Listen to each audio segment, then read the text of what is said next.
Hi, I'm Tim. Welcome to Watchbox, and thanks for logging on. If you love this watch, email me, tmosso@thewatchbox.com. It's in the description below. Your purchase and pricing email question line for buying this or any watch you see on any Watchbox platform, please reach out to me directly. Email tmosso@thewatchbox.com. Today we're discussing a 43mm red gold Omega Seamaster Aqua Terra annual calendar. Part of a series launched in 2010, the watch is 43mm in red gold, 14.8 millimeters thick, and from lug to lug, it measures 51.3 millimeters with a 21 millimeter spacing between the lugs. We're going to zoom out a little bit, put this on my wrist. My wrist is 16 centimeters in circumference, and you can see this quite well. The watch is large. I would not necessarily wear this on a wrist smaller than mine, although it might fit on a 15 centimeter circumference wrist because it's not that broad across the wrist. It's thick, it's heavy, it's substantial, and all in red gold. It has a huge visual signature. Though you can see with a sloped bezel, it will slide underneath most cuffs. I would recommend again that your wrist be at least the size of mine, 16 centimeters circumference, to wear this watch. Now, taking a quick look, the bracelet is substantial, nicely done. You'll appreciate the combination of polished centers, satin finished flanking links, polished outer faces, removable links, including half links fixed by screws. And you can see there's a half link on each side for fine sizing. We have a matching double deployant twin trigger release sequential close rose gold clasp. The timepiece includes the case we've come to know and love since the mid-60s on Seamasters and Speedmasters, lyre style lugs. They have an outward bevel and an inward bevel. The bevel outboard is polished and diminishes at the mid case. The case band is longitudinally satin grained. We have a slightly recessed crown with a bit of countersink to give it protection against shearing, and then we have a bezel that has a short vertical section that's stepped back from the bevel of the case, and then a long conical profile and high polish.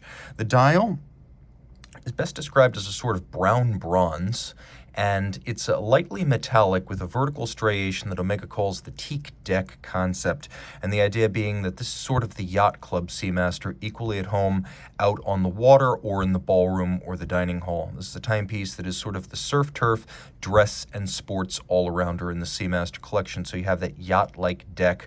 We also have rose gold plated hands as well as applique indices. The watch is well loomed, and we'll take a quick look at the loom. As you can see, plenty of it in blue, and a loomed seconds hand, which I appreciate. The watch also includes an applique Omega logo and marquee, and then we have the annual calendar system.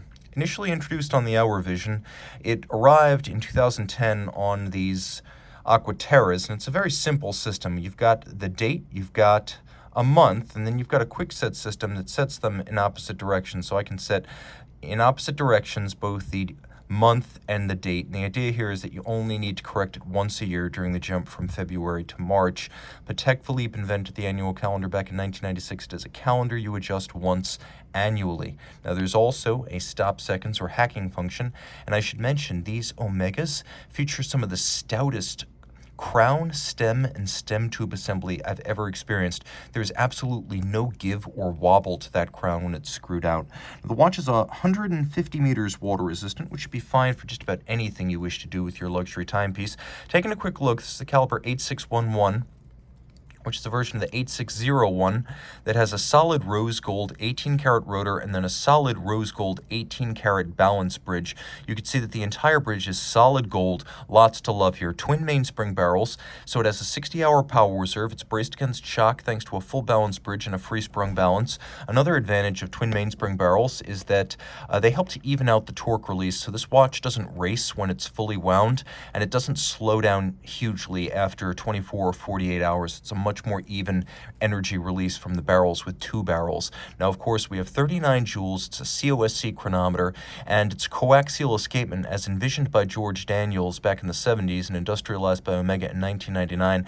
Today, it really helps Omega realize all of the potential of the original Daniels system: reduced maintenance requirements, improved precision, extended power reserve. Still probably the most exotic escapement you can buy for under $50,000. It beats away at 25,200 vibrations per hour, which is an Omega and Swatch Group rate for silicon hairspring movements, and this does have an anti-magnetic silicon hairspring, which makes it extremely stout against the presence of magnetism. It's a tough watch, water-resistant, shock-resistant, and anti-magnetic. Reach out to Team Mosso at thewatchbox.com for purchase details.